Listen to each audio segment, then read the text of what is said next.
Hey, go, yeah, or here. I hope that the first 100 days in office, the JNB government will put people together who will check on how the old government used the Liberian people money. Exactly so. Yeah. The new government should check on all the government money business. Oh, yeah. To know who all stole the Liberian people money by way or not. Look, when the new president, JNB is in the chair for the first 100 days, he should check all the reports about our money business that the audit people wrote to know who stole the money. He should also put people together to check polo on all the people who will work in this new government to see how they are living. Oh, yeah. You get salary from the government. Yeah. But you buy big cars. Big car. You build big houses. Big houses. That your 2 year salary set too small for. Only. That what in there. They must check on them poro. And if they find out that anyone hands is inside any koyokaya, didiba, koni, corruption, the law will deal with that person with dry. Hey, yeah. J-Horse is waiting for them. And they will pay all the TV money before they get us out from Naji. Yo, they should check polo because the corruption or Krogoji that has been holding Liberia behind for a hell of a long time in development. Yes, sir. Our country old like Pakutenge. More than any other country in Africa. But we chakla more than any country in Africa, my sister. Yes, I agree. Other countries get Krogoji too. But our own a pass mark. Ego. Now what is they now? We always looking like they behind. The country is poor. So my people, the only medicine that can cure a crazy sickness is crazy medicine. Liberians, let's do the right thing for once. Go, corruption, go. We don't want you in Liberia. Go. We don't want any corrupt person in government. The Liberian people are ready for all the big road to be out of government fear. Government that plays to work for the people, that not plays for TV, Jankoriko people. Hey, Liberia. Yes, sir. The corruption that is holding Liberia for tight. So that this country cannot go in front with development. Every day the country just going behind. That's true, my daughter. Some government people can steal money faster than the way the monkey can steal banana, my sister. So the new government must stop the plenty stealing in government the way the 2014 law says. That law says, before anybody can go to the Liberian Senate for interview for any government job, he or she must tell the Liberian people the money and the property he already has. That the one the book people can call asset declaration. No asset declaration, no government job. And anything you show or declare will be put in the newspaper so that the Liberian people can know it according to our big law book. Yes. Or constitution. Oh, yeah. Even the money that the government can pay you, it must be put on radio and newspaper for all the people to know. For will the new government do it? Well, my daughter, when a woman says that she fine in the name, they will break.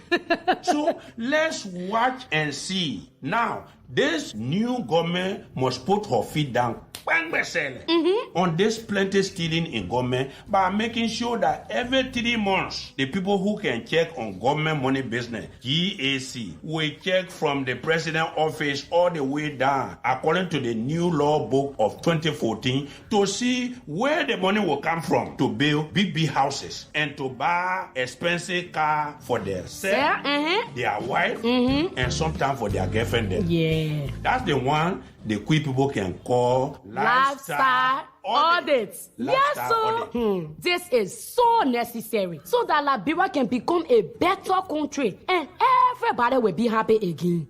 Go, corruption, go. We don't want you in Liberia. Go. We don't want any corrupt person in government. The Liberian people are ready for all the big road to be out of government fear. Government that plays to work for the people, that not plays for TV, Jankoriko people.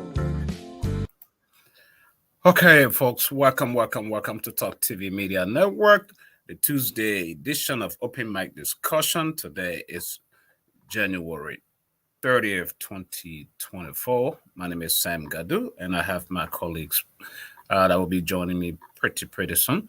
Well, welcome to all of you, those of you who are watching via online different platforms, YouTube, Facebook, Twitter, Twitch. Welcome to the show.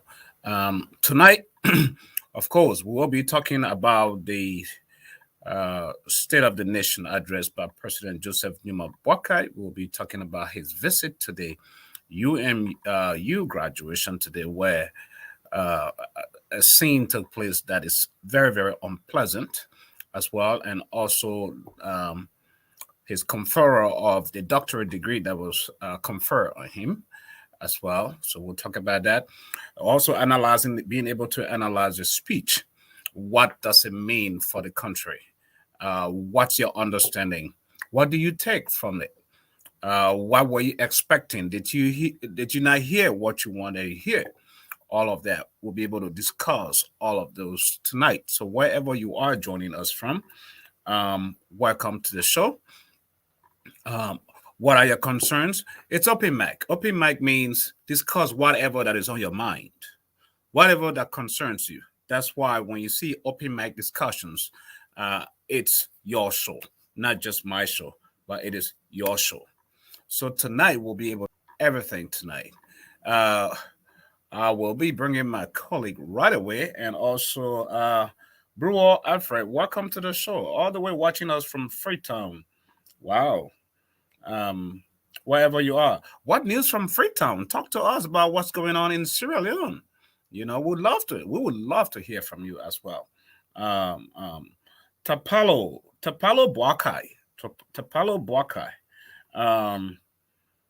I'm Tapalo Boakai. I'm watching from Broville City. Tapalo, are you JNB son or nephew or what? Watching all the way from Broville City. You have the Tapalo Boakai and Joseph Numa Boakai. Are you related one way or the other? Let us know. We'd love to know. African people, African men, and we can get plenty of children all around the place. So you never know. You get that Boakai name, one fun. If you are related to the man, let us know. Let me bring my colleague to the show. Sylvester, welcome. How you doing, my brother? Thank you so much, Sam. I'm doing pretty good, and I'm happy to be on this platform today again, or depend where you are tonight, this morning, to share our feeling about what is unfolding in Liberia. We just elected a new president and got inducted into office, and then he already kicked the ball rolling. So we want to keep following some of the activity and share these things, this movement of his with our audience. That's great. Awesome. And of course, those are some of the things that we'll be talking about, being able to dissect the speech, talk about what it means, what is it, that's in the bread basket for the Liberian people, especially on this first year of running the government, with a government being in a deficit of 86 million plus. These are some of the things that we want to talk about tonight. What's your approach? What's your observation? What is it different that about the speech that concerns you? What about the speech that raised red flags? Of course, Joel, welcome to the show. Man, my man, you need to be here. My man, you been here with too long. Now your platform over here. Yeah. You gotta build your own, man. You see it? You gotta build your own. I gotta call you on tonight. I gotta call you on it, brother. So you've been sitting there way too long. You have all that legal mind we needed right here, especially when we have a lot of these legal issues to discuss. All of you, and of course you too, follow Samolo. But what's your take on Joseph Numa Brodcast's speech? Before we go to what transpired today at the UMU graduation, right?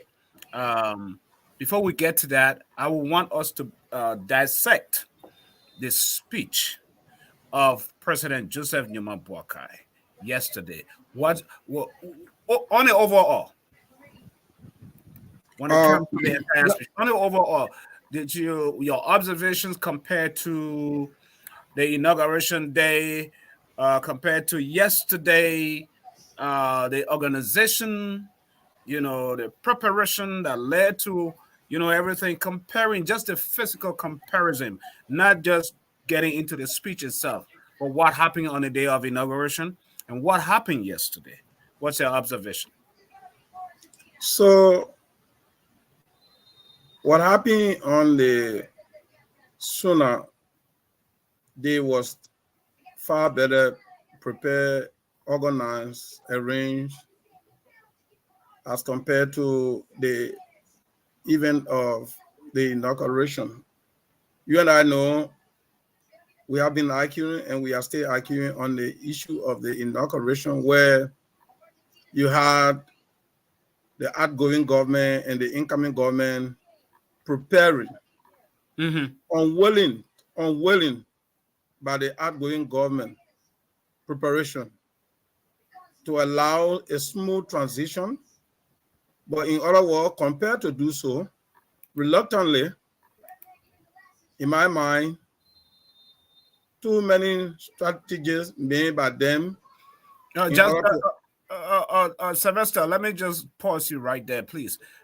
For our viewers tonight, if you want to participate, I am dropping a link right now in the comment sections because it's open mic. You're more than welcome to join the show. So you will see the link. Just click on the link and then you'll be able to join in because tonight is open mic. You can join us. So go ahead. Sorry about that. So, like I was saying, the inauguration was something that was completely a disaster. But the good part about it, the ceremony, the key aspect of it was the transfer of power. But what accommodated the transfer of power?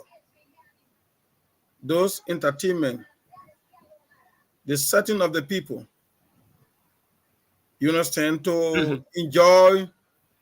In fact, there were a lot of entertainers, but there was no space to entertain yourself because the environment was very toxic.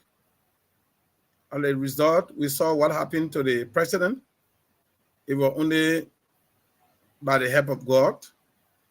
And subsequently, we also heard about the passing of, if not one of my nephew and one of our Liberian brother who left from there, went there to participate in the ceremony. So everything about that ceremony or that event, the only thing I took from there was the transfer of power. Every other issue, it is a trauma to me to follow it because that was not unique. So all you're saying is what the biggest difference there is this inauguration event was held outside in a very, very humid weather that led to the demise of one of the attendants, and also the president as well had a heat exhaustion where he couldn't complete his speech. As in this State of the Union address to the nation, where completely he was indoor and very well air conditioned, and he only took 45 minutes, as in the first speech for the inauguration, which could have taken him 2 hours, right? Because it was almost 24 pages. So that's part of it, but more than that, it's not only because it was outside, the preparation was poor. You and I will follow the preparation, where at one point people drew some concern about whether or not the transition team was as expected. We were never ever informed from stage to stage, and definitely we also saw as a result that people projected that things were going wrong within the transition members, Right. and things were not proceeding as expected, and other people came on the defense. So that's why we got that result. It was not only because we did it ourselves, but because it was not well organized. That was the problem. And because, like I said, if you have a relationship, Mm-hmm. a man and his wife, and there is a deep love on one of them. Let's say the woman is in love, and then you, man, will come and say, because of certain reason at this junction, I'm not going to continue the relationship. Look, that woman will not freely leave you. That woman will always want to find problem to see you into problem if they are leaving, because they still have the feeling that they like you. I'm saying this to say that the government that left felt that, in fact, it was their right to complete their 12 years according to what they used to say. It is our time. So they were very complacent and confident that the election wouldn't have won them. But in fact, then the election won them. To transfer that power was something hard for them to do it freely. So they were looking for every other means to see how the JNB presidency could start on the tough time. That's why I said the only most important thing that I saw and enjoy over there is the ceremony of transfer of power. Finish. With the State of Union, you must say no. It was in a complete control of the president, Joseph Numa. So he had every other power. Why we say that? Point of correction, that the State of the Union is the responsibility of the both houses, instead of they were the one inviting the president to come. Yeah, but that's what I'm saying. But it far within his working. Yeah, but he didn't have anything to do with that, though. No, he does. Preparation. No, he does. He can add. The only difference in that place under the law is for him to go there and the speaker will preside over the house. But everything that went further for him to speak, the preparation, how he's going to speak, and there are a lot of contributions they made. That was a government functioning over there. When they say government, it's not only the executive. Yeah, but you have three branches, though. Yeah, that's what I'm saying. That's the point I'm trying to stress out. Yeah. Three branches, and the president, the just elected president, was coming to the house of what we call here Congress, right? Mm-hmm. That's the legislature. Both houses were, coming together to invite the president to give his State of the Union. He doesn't have control over that. The legislature does. So all the preparation, they had to do all the preparation. All he had to do was to show up and give his 45-minute or 1-hour speech.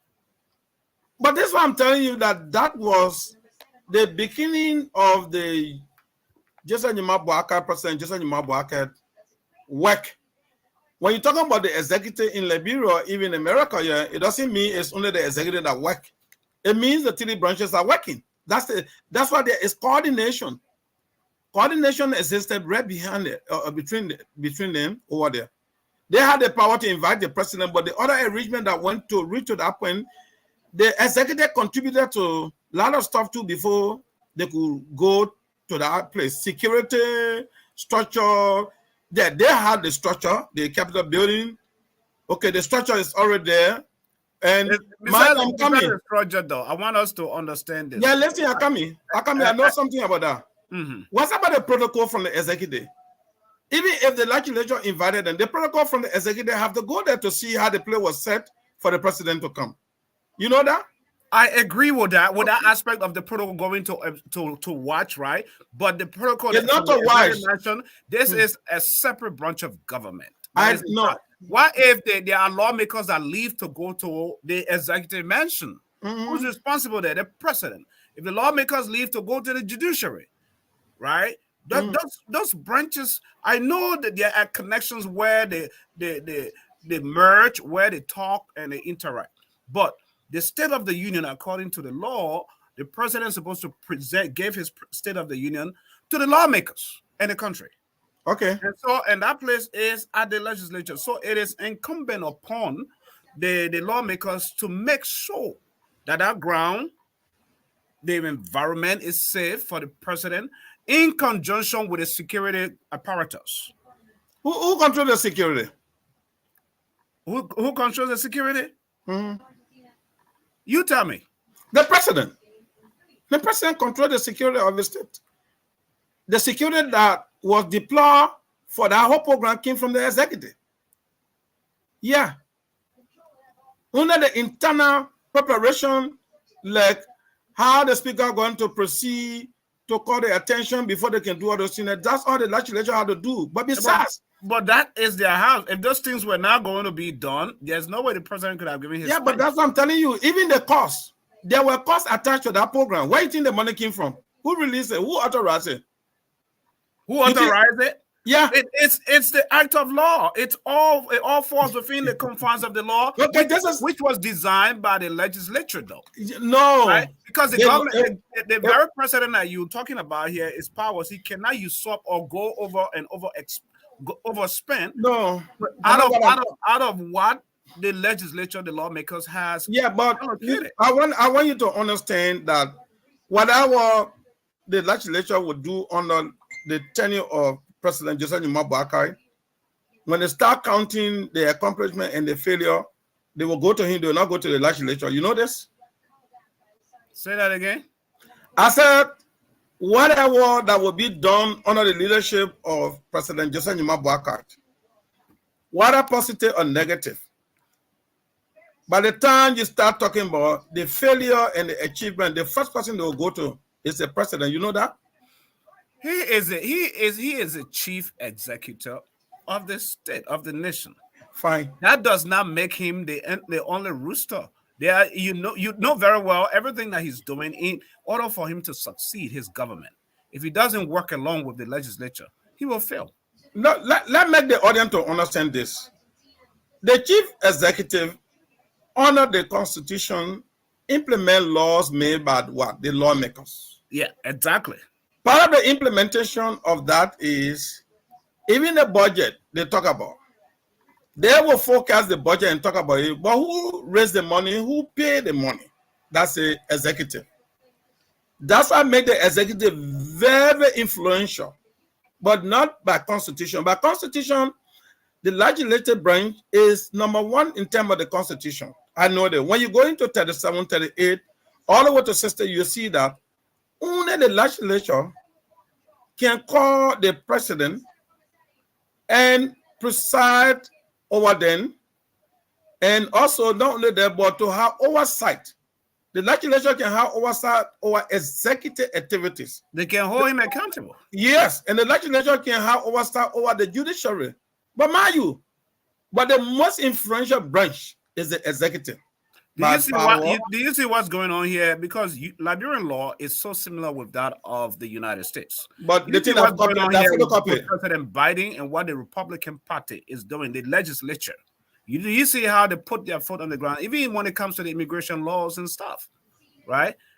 I mean, they hold him to the feet, and if he doesn't negotiate well, he can't just get. It's a give and take issue. This is what you want, you give, or this is what we want. You give us what we want, then we give you what you want. Sure. Anyway, let's not deviate from that. No, not deviating. No. Yeah. Let me just make a note. That's one of the discussion that I will want for us to dive in one day after we research the Constitution, because it's very important. My question would be,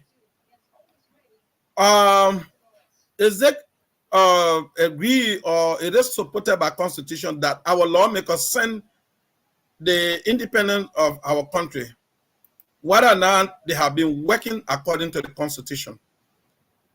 For us to answer that questions by going to that discussion, I'm going to have to bring a lawyer or a constitutional mind. And you'll bring lawyer, but by reading the Constitution, we'll have enough idea. Bring a constitutional mind. Yeah, because you will get to know that within that frame of. You just mentioned the legislature in America, they call the Congress. They are the one that really run the government. So by Constitution, it is the legislature that run the government. Because when you make the law, you represent the people individually as representative and senator, and you conduct oversight. It means you want to make sure that every law you make in the interest of people should be practiced and should be good. It should go into what? Into a total impacting of the citizen. But that's not the case here. Our case is here, the president override most of those in them by moral power in Liberia. And the legislature will not comment on any of it. They will sit. But we'll discover when we come to that point. Right. So where I want to hold you, where I want to bring your attention is this, Sylvester, to this speech, right? I'm looking at this speech, it's before me. I don't know if you have it. It's on the website. We have it on our website, www.talktvmedia.com. I have it. Or also on our Facebook page. So I'm looking at the area where he talked when he started. Our vision as revealed in arrest, meaning agriculture, roads, rule of law, education, sanitation, and tourism, shall guide the preparation of the new medium-term national development plan for the welfare of our people. We must harness opportunities in agriculture, roads, and other infrastructure development, improve the rule of law, rethink the education sector, improve sanitation, and unlock the potential of tourism. What is your take so far from what you heard from that speech? What is it that you like? Because he's been talking about this arrest. This is what he campaigned on, to win the presidency, the arrest, vision, plan. And what's your take? And he's still on it. So I will tell you, before I can explain detail, that this speech was the best I have ever read from the president. Sent Turbo, because later I could not follow anything like this to read, but people say he was very good publicly because fed the impact. And Turbo was good.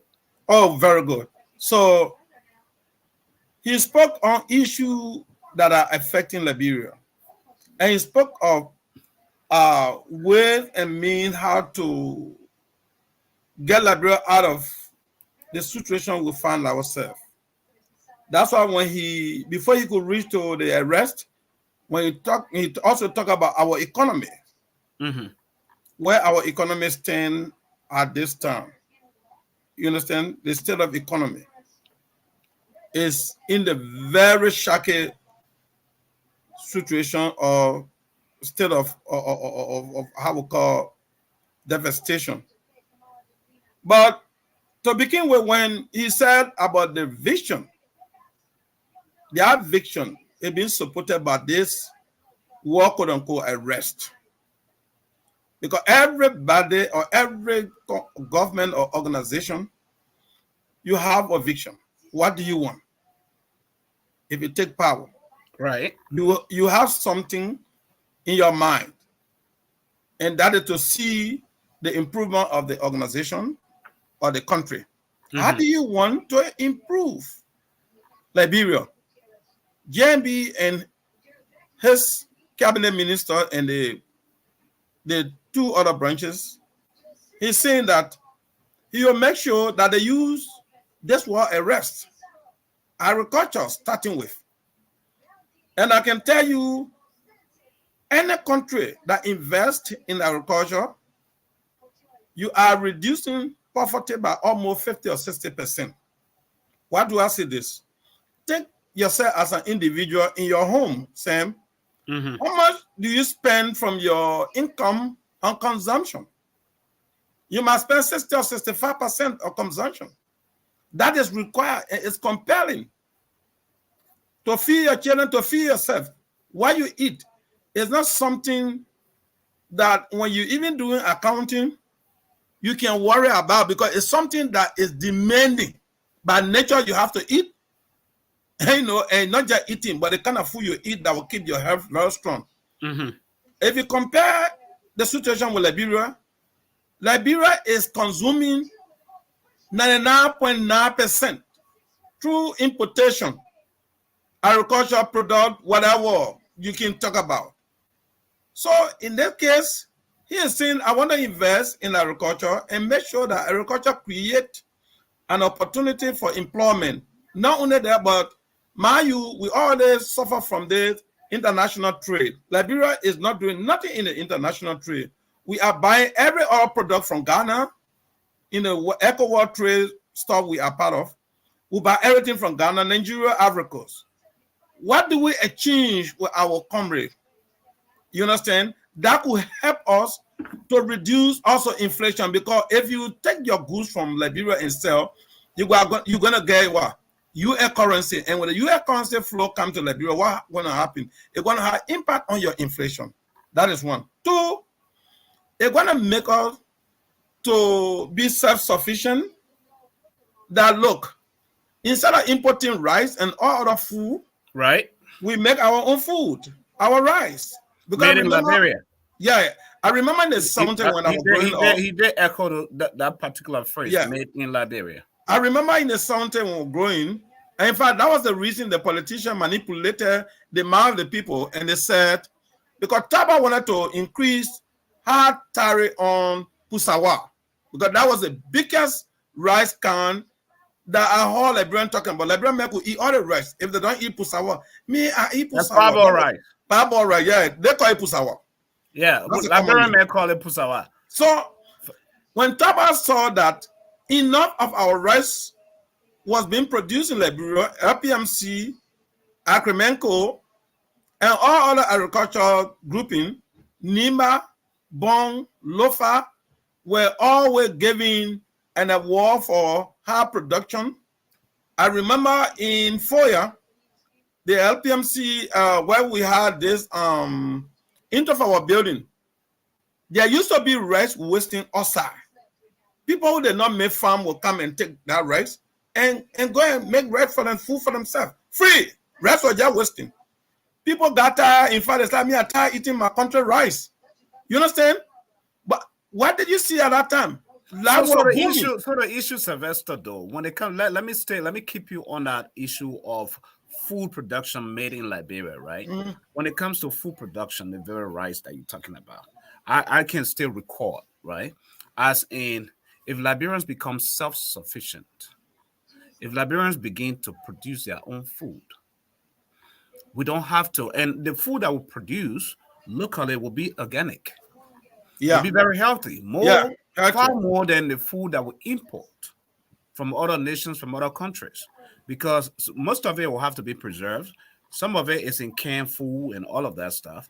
You don't know, and that's the result of most people having cancers and all kinds of stuff because of so much canned food and stuff, right? But so when you hear that, and you hear some people are in the corridors where they are negotiating with the income with the government now of Joseph Nyuma Boakai to have monopoly over the importation of rice into the country. You know, one person wants to be the only person to import rice. Do you think that that is healthy? As a financial expert like you, right? Do you think that that would be a good deal? Because I'm a businessman, I know competition matters, right? Here, you and I live here in the US, competition. Invest into the private sector. Nobody has monopoly over commodities or merchandise or whatever.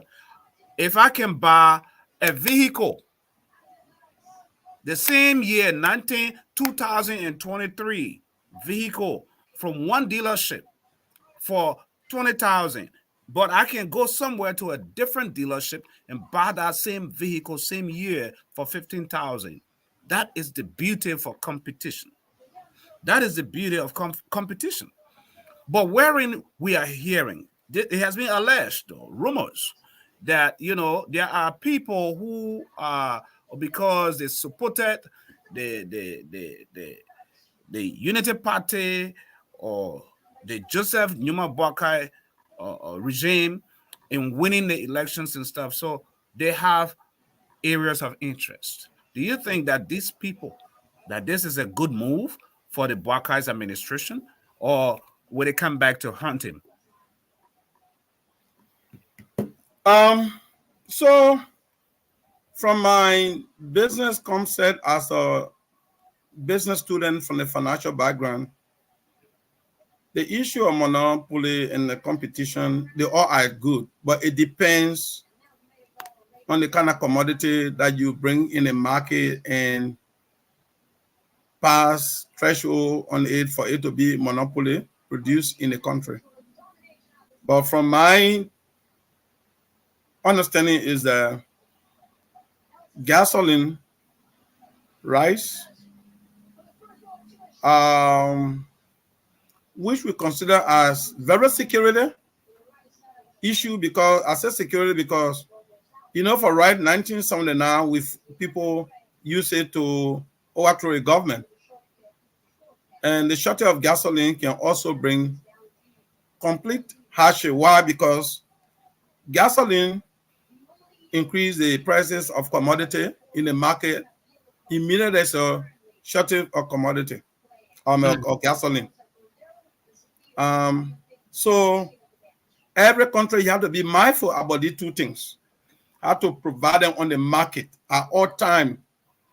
So for me, I'm not sure that it's good for our economy, wherein we are in fact, we are not a communist country, capitalist state, to open the market to potential people. But what you would do to help the market maintain the supply on the market, to make sure the prices will not escalate at any given time, just at free will, is to set a threshold. Because guess what? If you don't also do that, people will go buy 10 bear and bring it, 3 bear and bring it. They know they don't have the capital to maintain the market. But at the time that you find the one that can afford to buy, all of them bring the rights on the market. There are also the likelihood that the one that have the ability to produce on the market constantly and they have the cash will feel weak because they will be compared to sell at loss. Because rice is another commodity that you can't keep too much in the warehouse. Some will spoil, if not all will spoil after a certain time. So you have to sell it after a certain time. The same with gas. It will flame up. So you just have to set a threshold that we are opening the market. But you might be able to maintain this level of input in the country. I also saw it at LPLC when I went to audit LPLC. There were 9 importers at LPLC. 9 importers. If you don't control, you'll get over almost 20, 25 importers. But what LPLC did at the time, they have to set the threshold. That if you want to import, you have to make sure that you meet the threshold. You can't import this less than this. I'm setting grade, like there are certain criteria you have to meet. And also the same thing happens here in the US, right? Yeah. The US government does that. And that is why you see products coming up from China, made in China, are different from the one that's sent to Africa. Yeah. Because the US law, import laws, they have a criteria that you have to meet. They have a standard you have to meet. And before it gets into the country, it's evaluated and they check your products that you are meeting that standard, or else it will not enter the country. Sure. So this is all the Liberian government needs to do. Yeah. That is standard that, yes, we are going to prioritize privatize the economy, the business sector, but this is our equilibrium. Yeah. This is where government if you don't reach this threshold, you don't bring your products into our country. Yeah. Right? Yeah. I remember this way back under Ellen Johnson Sirleaf. There were certain vehicles, those of us who were importing vehicles into the country, right? They have to be a certain year. Yeah, certain year. Yeah, I remember. Yeah. Right? So when your vehicle has more mileage beyond that, or it's older, I mean, you'll be wasting your time. But because it's Africa, you're just gonna bribe someone and it made its way through. And these are the things that we're talking about. So you find a country where there are so many old cars in the street or in communities because they are letting them to come into the country. Versus when you set that standard and you stick to that level, that standard, that criteria, you'll find more newer vehicles, newer cars in the street. Okay, can I ask you a question if you have an idea? What is it? Do you have any idea that during trouble time, whether commercial people used to import used car into Liberia? Do you have any idea? I have an idea that from day one, people used to import commercial vehicles in the country. That's the only way. Yeah, I'm talking about the second hand. Liberia doesn't have a plantation where cars are being manufactured or whatever. So, okay, so every car that's in Liberia is being imported. Let me give you no. They're not the importation. I'm talking about factory new car or second-hand car. That one I think. Do you have an idea that trouble time weather? I think there were newer cars and used cars. No. Why? There were law. There were law. You could only bring in during trouble time a second-hand car for private use, but not for commercial business. Because there were almost all of these cars. So then you agree, if I bring a car for private use, but it's a second hand, or which you and I call here a used car, that means there were used cars and newer cars. No, I'm just talking about for commercial level, for commercial purpose. They were not aligned it because they didn't want to offset those companies like the Nissan, like the Toyota, almost everybody, or what they call Mazda. They all had their officers bringing new car to sell in Liberia. Yeah. If you go on the Bush Island, you'll see Mazda. So the common denominator between you and I is we agree that the law should be set. That equilibrium, that criteria you talked about, that I agree with. That is that standard of food. What products to bring into the country? No, I just want to bring to you how fast we change over time. And then because of also you can't say because it happened in the 70s, one thing you have to take into consideration, you look at the income of the country GDP, and you also look at the income of you also look at the how the economy itself works with the cash flow, from people to institution, and the population growth. You're talking about that time, you're talking about the higher population was 2.5, 2.6 population, but now you're talking about 5 to 6 million now going. So the higher the population with less resources, what do you expect? Then you see, given the resources, that God has blessed that nation with, and looking at the current population, even if it is 6 million, there's still more products, and there should be no poor person living in Liberia. It's just hard that people are so greedy, so self-centered, so selfish, so mean, and bunch of thieves. They want to enrich themselves. But the nation is blessed with all kinds of resources. The soil is blessed. Everything. 6 million. The state where I live in, Oklahoma, is bigger. It's far bigger than Liberia. Just one state, because the state, I just checked it out. Oklahoma is about 69,000 square miles. Liberia is nowhere close. But Liberia we are 43 now. Yeah, 43. No, not even 43. We dropped to 38. No, the square miles. I don't think the square miles changes, right? Liberia square mile. Right. I mean, that's a land measurement and stuff. So it doesn't 43,000 square miles in Liberia, right? Versus 60 some thousand, 69. I think Oklahoma. Far bigger. The state of Oklahoma almost that thing almost went twice. But Liberia, the point I'm trying to make is the country is so rich. When you look at the coastline of Liberia, the tourism that Joseph Numa Brodcast talks about, it's so key that alone it's something. Then when you look at the food, we can grow all kinds of food in Liberia, all kinds of crops in Liberia.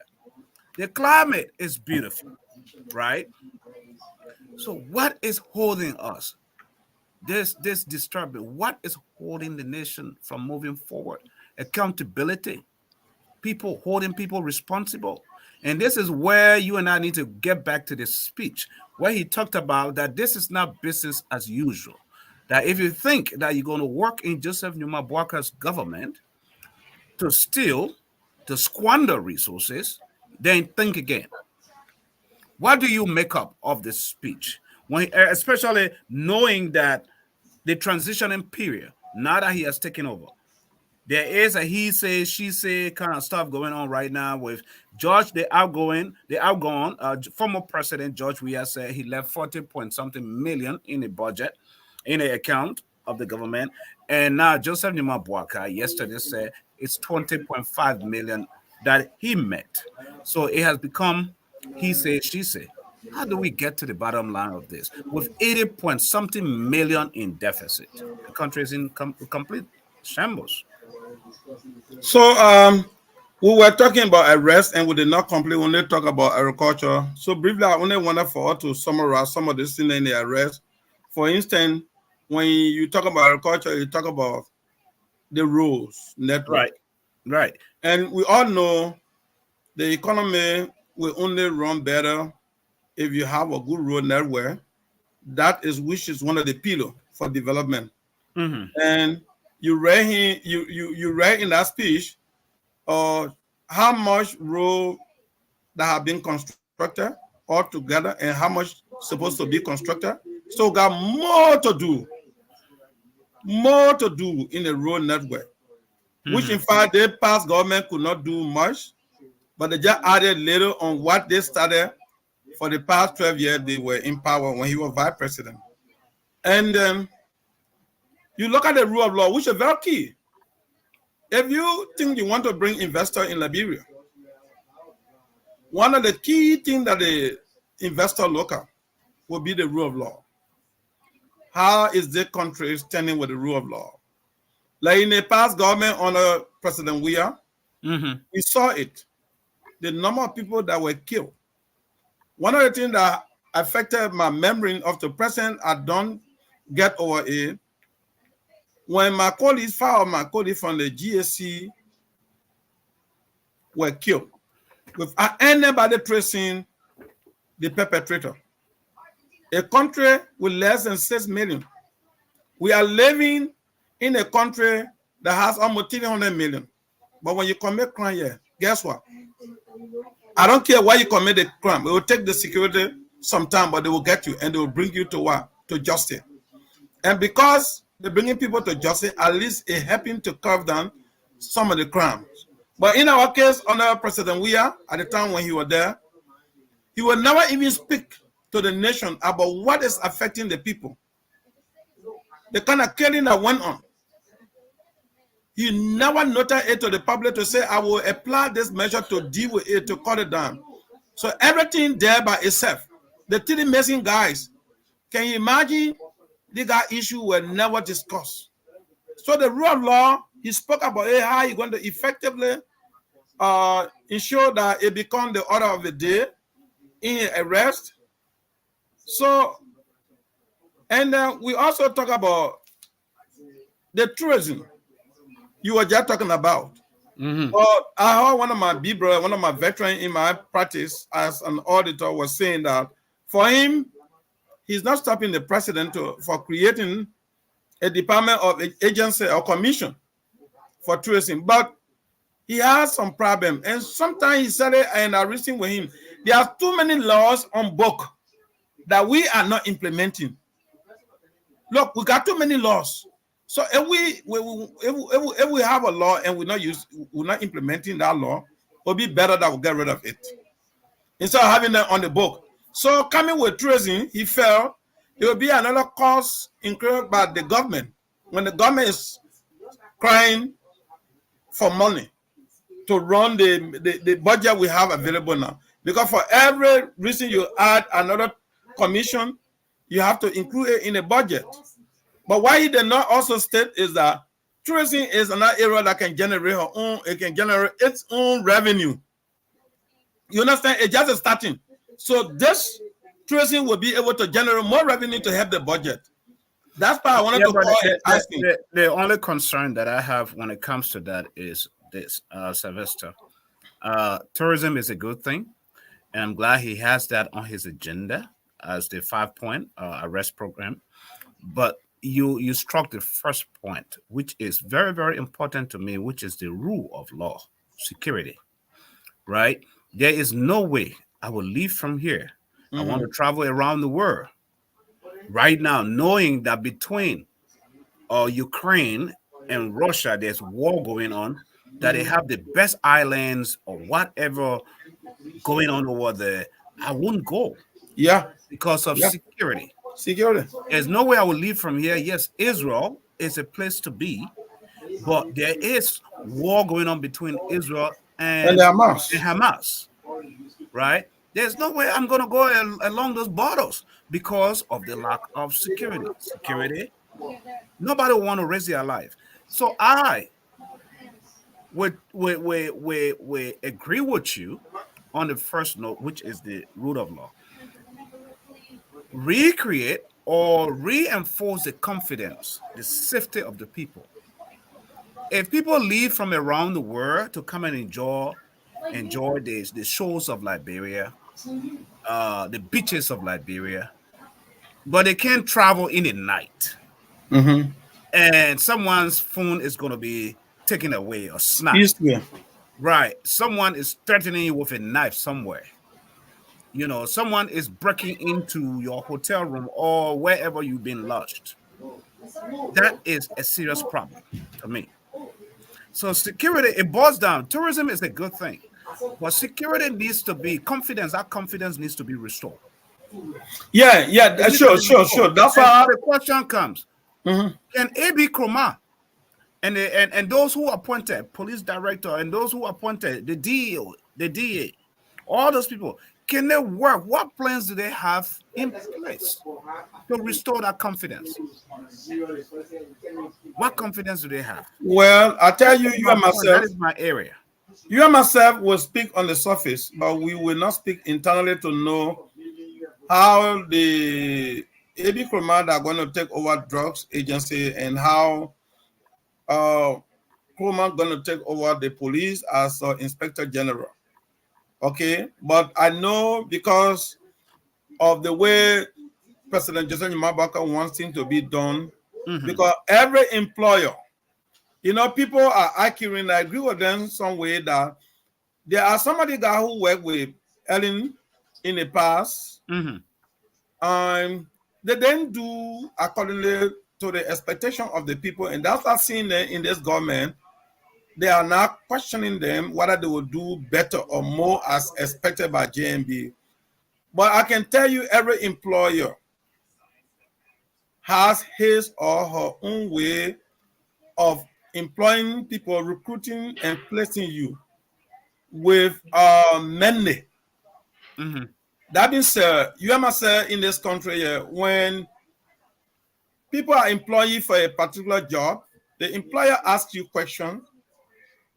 The question that will clearly show that from the day of your employment, all of what you will be doing will be to increase productivity.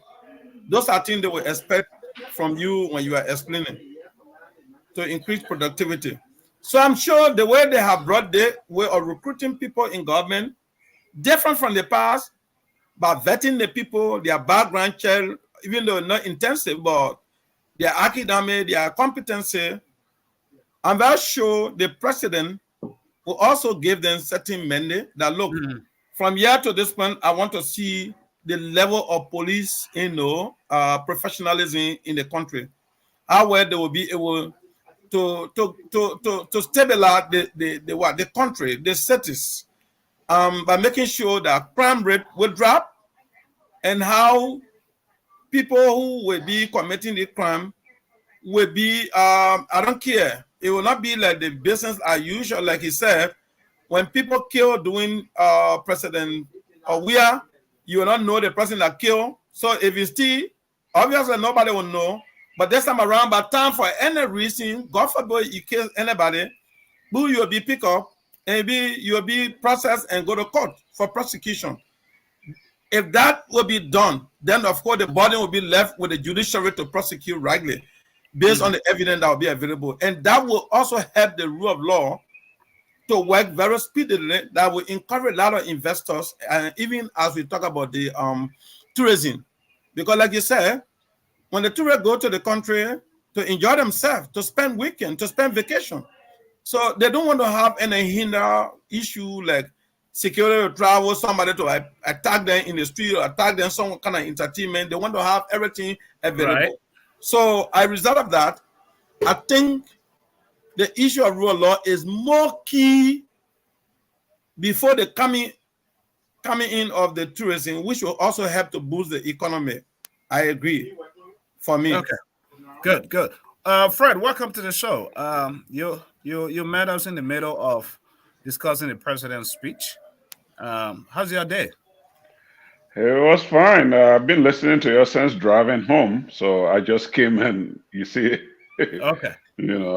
Awesome. But it's a good discussion. I follow you guys are hitting the right points, and I watched the president's speech yesterday entirely.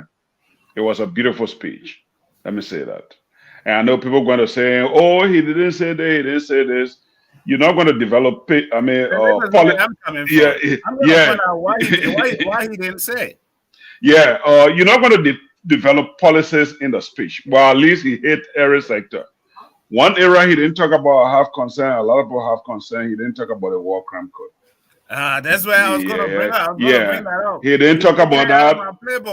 Yeah, he didn't talk about that, and I don't know whether it's a Prince Johnson factor, but we'll wait and see what happened. And some of those policies he outlined, they're going to be spelled out by the press secretary. That's why they have the press secretary and the information minister. That will be their responsibility to explain those things in detail.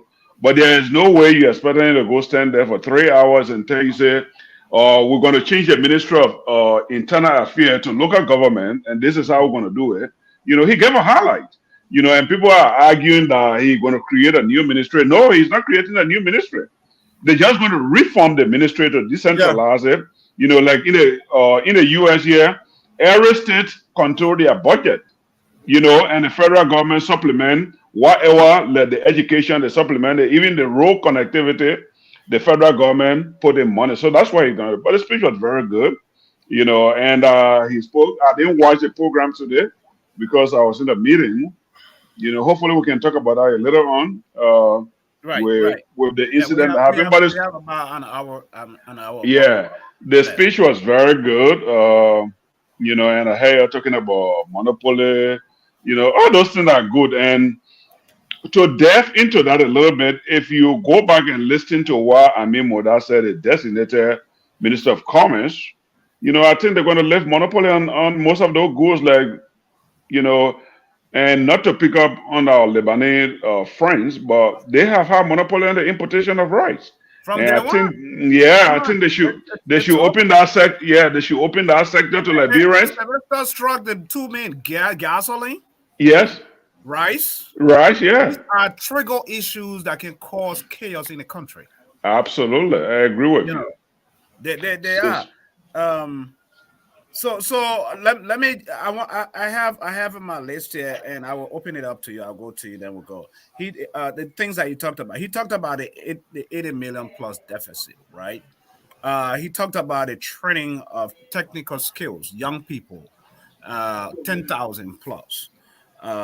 He talked about audits, auditing, and he talked about setting up a presidential transitional team to alleviate going forward what was experienced a week plus ago. That reoccurrence should never take place. He talked about that. He talked about a new national tourism bill passage that has been sitting at the legislature. He also talked about a new banking act, which has to do with mobile banking. Too much money in cash in the hands of the people. Let people do mobile banking so there will be at least a paper trail, for people to know how people moving money around in the country, which of course is very, very welcome by many of us. He talked about climate change as well, and also roads connectivity. Foreign policy was touched on, the healthcare, which brought in the Kush aspect where he volunteered. He said he's going to be the first person to set example, he and his vice president, to take a drug test, where he urged his colleagues, the other ministers and people who are working in government to follow suit. It will be a very good thing. he set up a robust committee to tackle that issue of drugs in the country as well. So these were some of the things that he talked about. He mentioned about the diaspora. Those of us in the diaspora, those of us in the diaspora, they are an extension of a national pride. He talked about that. He didn't talk about it in depth, like that the way some of us, because we are a huge factor, huge contribution to the nation's growth. Those in the diaspora, because I can only tell how many people depend on YouTube. How much money you just get to send throughout the year, to Liberia in so many ways. So the diaspora is not something that you can negate. And I think he has a full understanding of that. Else, I don't know if Joseph Boakai could be president today. If the diaspora was not so much involved into him. So he recognized. So let me leave that open for your discussion. What's your take? And then we'll go back to Sylvester. Yeah. What stood out to you? I think what stood up to me that profound is the drugs issue. I think you see that here when the president go to address the Senate, when he or she hit a point that resonated with the people in chambers. You see the applause, and that was experience yesterday when he volunteered himself, say, "My vice president, I will be the first to do drug tests." And somebody and I joked about that this morning. I said most of those laboratories will be compromised a lot because some of those. Sylvester, no problem, know that. I'm sure most of those guys are even in the house. I'm just throwing out a blanket something. Who knows who take drugs before going to work? You see the way they behave on the floor. But that was very profound. The fact that he declared it as a national emergency, and that's what we expected we had to have done ever since. When you do stuff like that, the international community, if you don't have the capacity, that's when donors come in to help you. Mm-hmm. It's like what happened with the situation with the gasoline explosion in Toronto. Just to divert a little bit, the government should have declared it as a national disaster because they don't have the capacity to take care of it. They didn't do that. And you see how many people have died.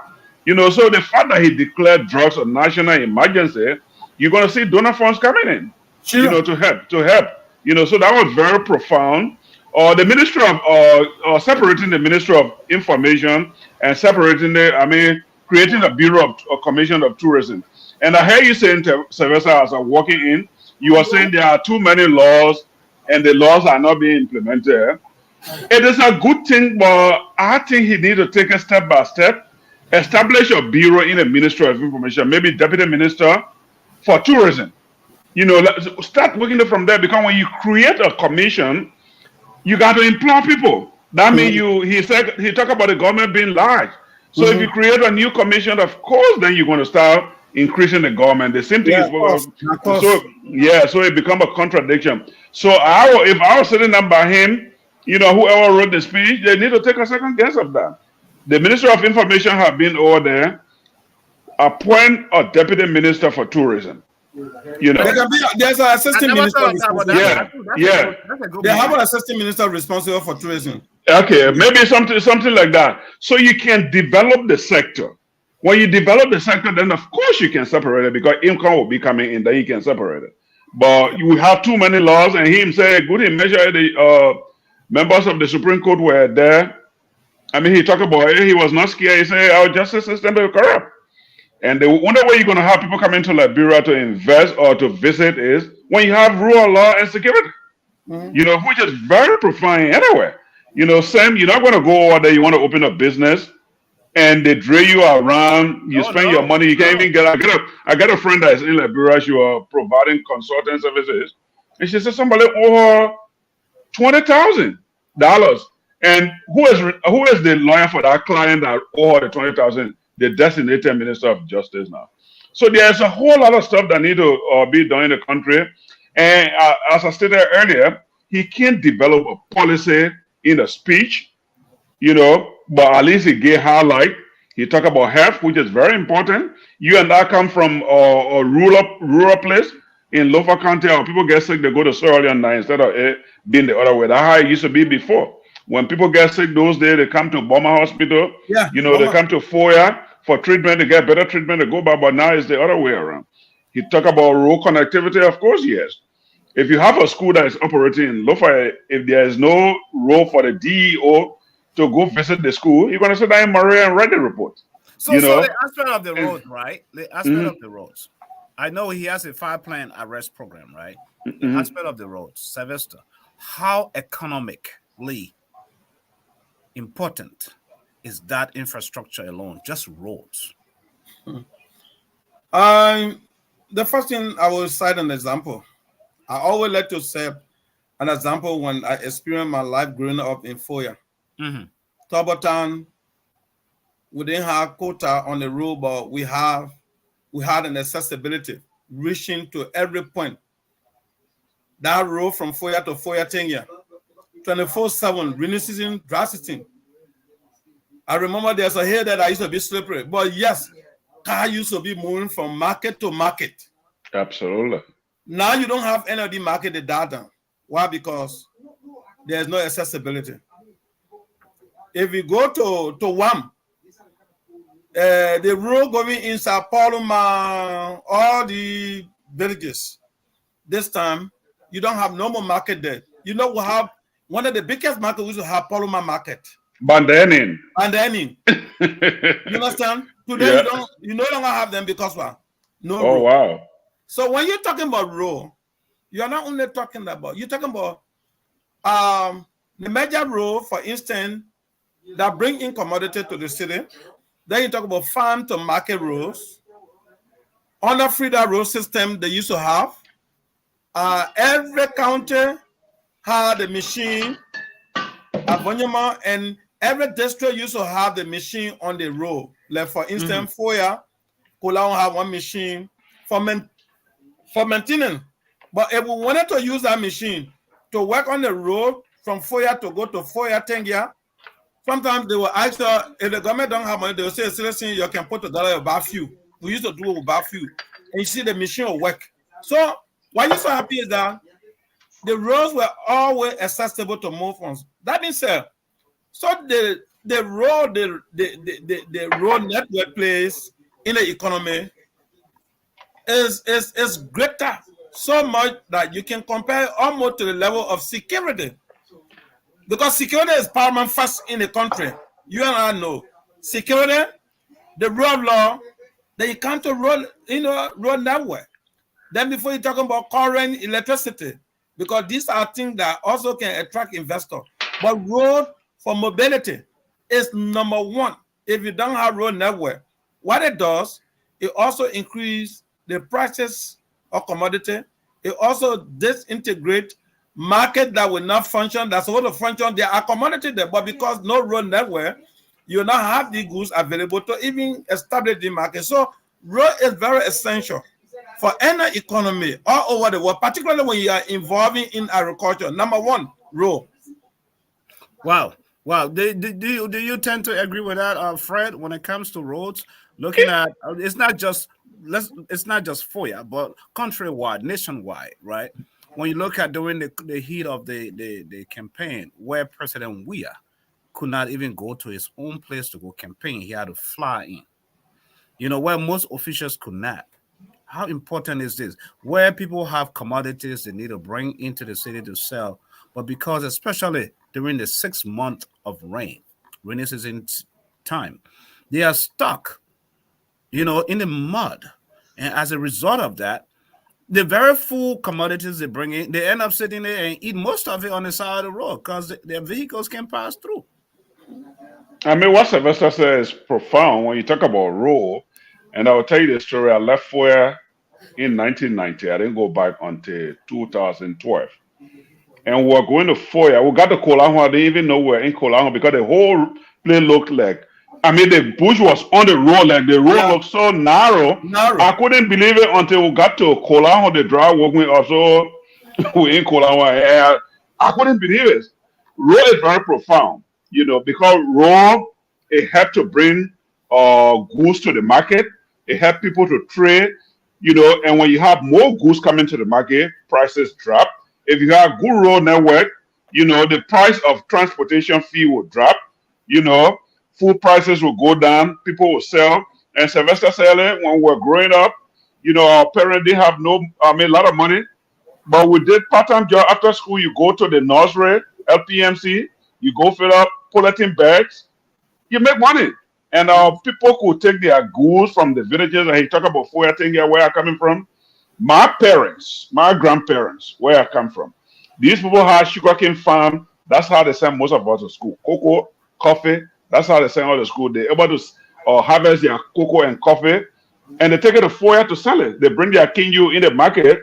And I know Brother Sonja was here the last time. I wanted to make that song. And, Sylvester, it. People will be selling their kinju. People will come and preach on the you take it from their mouth. And I know Omer Ponge used to say, I don't think Jesus will come because how they call the pastor from Boma. You say, yeah, Pastor Bima. Pastor Bima come here every day. He making noise behind him. I don't think this way will come. But that's how life will come. People will come from Guinea, Sierra Leone. They'll come and buy the goose and take it. They sell it. Sometimes the people even give you on credit. The following week, the people go sell and they bring their money. That's how trade started developing. And of course, Foya is a trading area. And it's not just Foya. You mentioned about even during the election. The old man couldn't go in the southeastern. They drove to Lofa, but when they were going back, they had to pass through Sierra Leone because the road was not good. So road connectivity is very important. It's not just paved road, but even the feeder road to reach the farmers in their villages where they can harvest their crop. So a driver will drive those days, or all those drivers will know they can drive in the village, even in Fuerteventura, the surrounding villages. They will drive in the village. The man can harvest a cocoa and coffee and pull it in the car and bring it to Foya to the market and sell it. If you have that opportunity, you can bargain. But currently, my sister tell me they bring it in them, they have to cross to Guinea with things to sell. Tell me when you take a product to Guinea to sell it, if they don't buy it, are you going to be able to bring it by? You're going to sell it cheap. Yeah, you're going to sell it cheap. They give you whatever price they want to give you, you become the loser. So road connectivity is very important. Determining factor. So, you're not going to get the price for it. So road is very good. Road is not only good for commodities, it's good for education, it's good for the health sector. I mean, we just talk about it. If you're a county education officer, you're supposed to go to Wasonga to do an inspection on the school. But if the road don't permit you to go, you will sit down right in Vanyama and write the report. When you look at Ganta Nimba, where the vice president Jeremiah Kuhn is from, yes, Ganta is so well developed that it's a model. Yes, people leave Monrovia to go find job in Ganta just to live there. Yes, I know Ganta very well. My brother used to live, and the roads are good. They have electricity. Yeah, and all of that. And if someone is being paid well and they have a home where they're living in well, the environment is good, breathing fresh air and food is organic. What is the essence piling up in the city? Let me just cut you off. If we got good road, I don't want to live in Monrovia. It's too congested. I can have my pickup, live either in Kakata. If I had to go to work in Monrovia, I can drive in the morning and go to work in the evening. I come back home. I don't want to live in Monrovia. It's too congested. You notice that when you go to Monrovia, you have so many mosquitoes, but when you go up country, you don't experience that. I'm not saying they don't have mosquitoes, but you do. And the air pollution too. Yes. Air pollution. So when you have a good road network, I don't know whether any of you went to the Ivory Coast. No, I haven't. No, I didn't go there. Oh, yeah. If you go to the Ivory Coast, I was in a place they call Danare. When you go to the capital city, you tell them about Danare. The people don't even know where it is that. But it had road, it had 24-hour electricity and pipe-borne water. That is in the rural area. It's like somebody living from Monrovia and going to Solomon. That's how it looked like. You have buses running throughout the day and night, picking people from Danare to bring them to Abidjan. That's how the country is connected. So let me share some kind of fun with you people. 2021, I went to Foya to launch my campaign. So my late brother, Sir, who happened to be a driver, you knew. From 1976, he started driving. And by the 80, he was well known in Foya because they used to go to the market, all the market around Foya. Starting from Sunday, when they go to sell and they come to Liberia Monday, Tuesday, Wednesday, until they finish. My brother, well known. So he was sick and he came to me. He said, you know, Tama, he had tears, he was crying. And then he bent. I said, what happened? He said, look, I'm crying here because I see people coming. When you are coming, they welcome you, but I should have led this campaign because they don't know you as much as they know me. As a driver, there's nowhere I can go here, people will not know me. And that's true. Guess what? We were going deep in Parliament in some time. By the time they introduced me, people want to know my time. Some people will say, they were asking Gizi, excuse me. So your brother is Akmanilo? Yes. That's your brother? Yeah, that's my dad's father. He died. Okay, yeah, I knew him very good, very popular. By the time they said that's Akmanilo, brother, there's a time they said no, but then it finished. They said, but he was our father, he was our brother. He used to. So let's say you get it. That was your brother? Yeah, that's I'm Tama. Okay, I knew him. I was a young boy. Yeah, I knew him. Yeah. All these things come because at the time they were growing up, they were in the transport. Because of road accessibility, they were doing all over. Yeah. You could go anywhere for market. But yeah, we today, the area we're talking about today, the only market you have in Foya, our general market. If you don't have to, I have not been in that market for years. Yes. From 1990. You know, that's one place when I go to Liberia, I really want to experience that market feeling. So when we talk about the road, just to conclude, the road is very important. Once you have a security, and then you have what we call he talk about Dananik. Dananik have road network, they have current, they have power water. And these are things that can even bring job from the city. Who told you when the company go, they want to be in Monrovia? Some of the companies want to go in the interior. Yeah. But they cannot go there. They want to have private generator. They want to have this. They can't travel. And, you know, so I mean, all in all, road is paramount. It's very paramount. Yeah.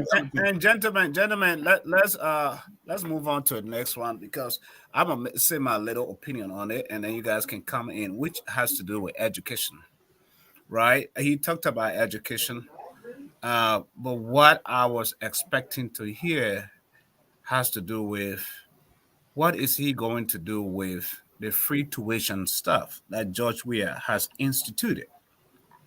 Right? Is he going to keep it or is he going to amend it and make it better? Nothing of such. If you guys could hear anything about it or they hear anything about it, I stand to be corrected. But that is of concern. And if you listen to a reporter statement press conference that was heard last night, I didn't even listen to it much. When I tuned in the CDC at the party headquarters and stuff, I listened to what Molu was saying quickly, and then I had to switch to go somewhere else. They mentioned about that. What is he going to say about that? And it makes sense. About what? About the free tuition. Okay. Yeah, free tuition that George Weah instituted over the years. WAS fees earlier, but at the same time, you know, it's been a hurdle. It's been a problem, you know, under him. Is it a good idea? Is there something that Joseph Nima Bwaka and his administration could do better, or can they remodify it and make it better? Because it all boils down to money, right? The resources, taking the government from where he's taking it from, you know, with a negative or deficit budget. Yeah. You know, these students are looking forward to that, especially when schools are about to open and, you know, they think in their head now they will have to get to work to come up with the tuition, with the money and stuff. That may create some sort of backlash. Well, I'm thinking in my head, what plan does he have when it comes to the education? You see, Brother Sam, when you talk about public policy, you have to know when you craft a policy, who is it going to impact? They talk about free education. Even under Madam Saleh, there was free education from elementary to high school. They are free education. But what we and them was doing was they crafted a policy without researching there, because even at the university, if you say free education and you don't set a criteria, it just benefit everybody. So let's take for instance, Sam, you make 100,000 a year. I'm a poor man. I make 25,000. Do you think the both of us should benefit from our children should benefit from free education? No, we shouldn't benefit from it. Here everybody go to public school, but if you want your child to go to a better school, you send them to private school. So should private school be free education? No.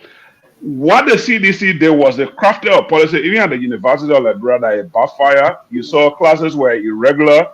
Teachers didn't have stationery. Teachers were not paid on time. So that was not a good policy. And like I stated earlier, you're not going to arrive or develop a policy in a speech, but you can give highlights. And those are the highlights that the educational sector will be reformed and modernized.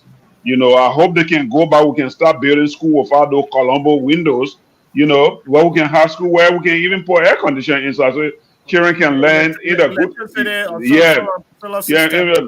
It's one area, very easily. Yeah, Malu, I don't know if he issue a rebuttal, but they have free education. You have more children in the street selling. Because if the parents not working, the children begin the breadwinners of their family. So you got them out of school. What we need to do is provide opportunity to develop private sector, let more people get jobs. When parents get jobs, they send their children to school, they pay their children school fee. Government don't have to take that responsibility. Why school fee? The child goes to school from first grade all the way to the 9th grade. You don't want to tell me the parent is not able to pay their wire school fee for 9th grade and 12th grade. No, it was a lazy policy. It was a political policy, and also they didn't reward. And you see how many people failed the wire exam. You saw how many people were out of school. You saw how the university was not functioning. Go at the University of Liberia, semester was just there. I now went to University in Liberia. I went to school here.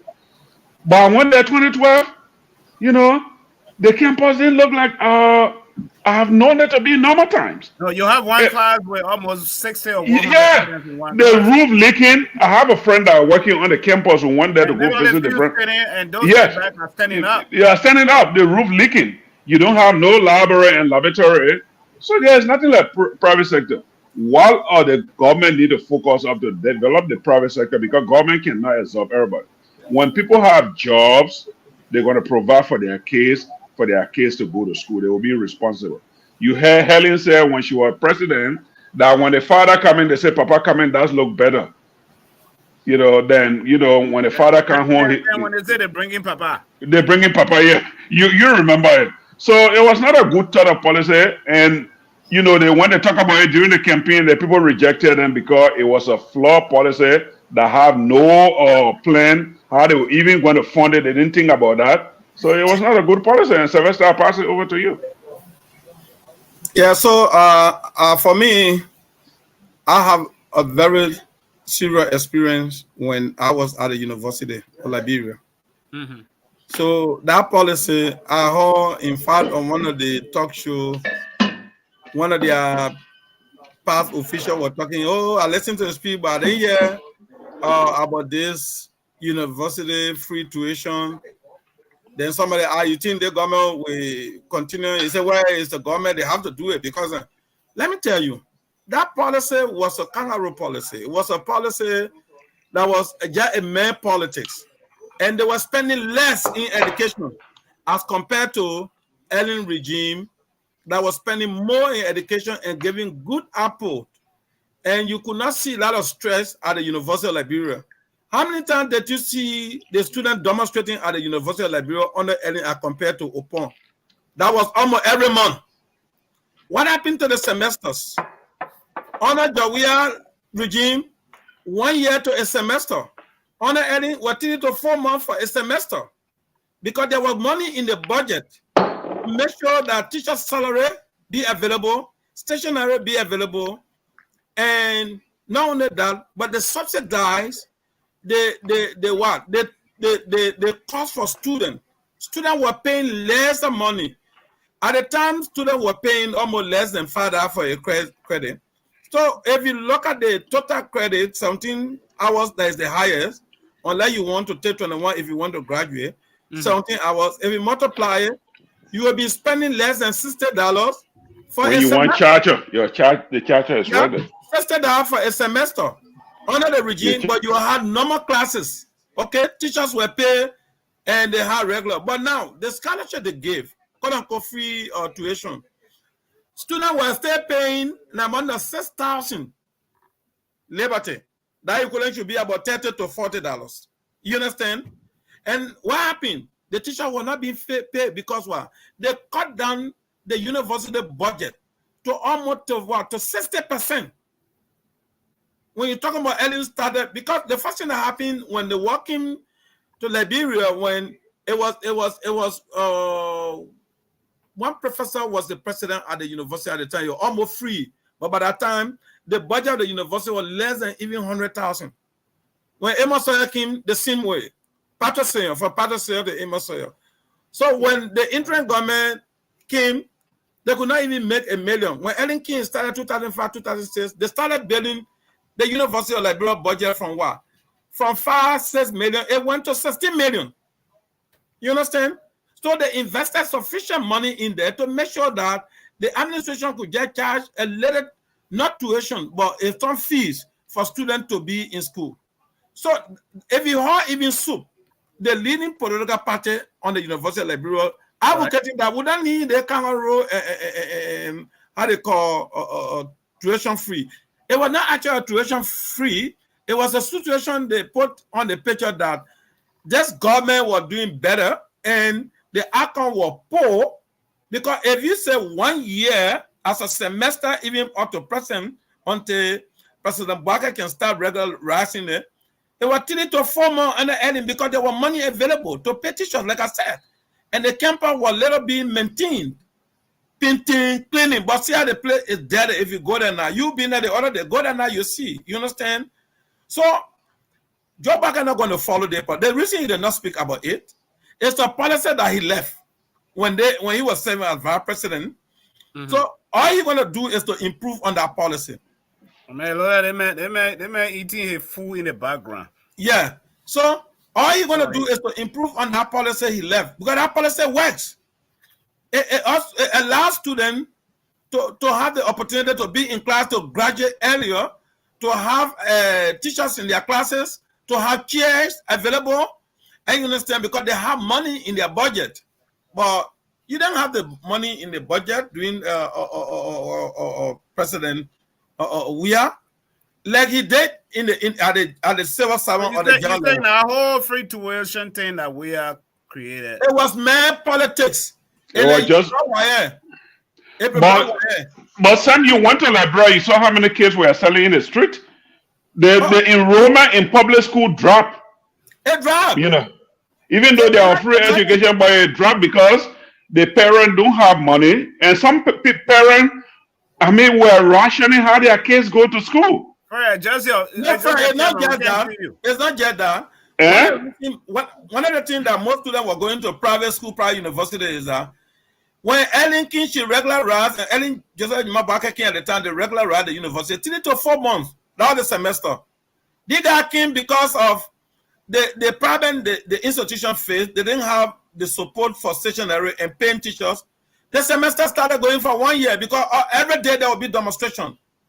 Nothing was ongoing on the campus, so the children started going back to private university. And if you want to regularize it to 3 to 4 months, make sure that the university work it, that their budget should be supported. Because when the university used to send 26 million, 25 million, and then government gave them 16 million. But then when they can't give you 4.5 million, what will it do for the university? You understand? So you guys get job with education. So when you talk about the Ellen, every time we talked about Joseph Nimon Boakai coming in place compared to Josh Weah, we always go back. You guys always go back to Ellen days. Is this the reason why the opposition or most people are very careful or mindful of that these appointments that are taking place are the same old people coming back, putting old wine in new bottles? Well, Sam, I'm one person that have Does Chris. that concerns any of you? Yes, when you look at reference aliens, because when you talk about post-war Liberia, you know, when you go in somewhere, you're giving someone direction. You got to have a landmark, right? Say, I'm going to be. Well, how can I get there? When you go, you look at the gas station. You're going to have a Walmart there. So when you talk about post-war Liberia, alien is a landmark. You know, because where she took the country from and where she brought the country. Yeah. But I'm a critic of the current appointment. Yeah, but the very landmark, let me hold you right there. The very landmark that you're using, the nation could have been far ahead right now.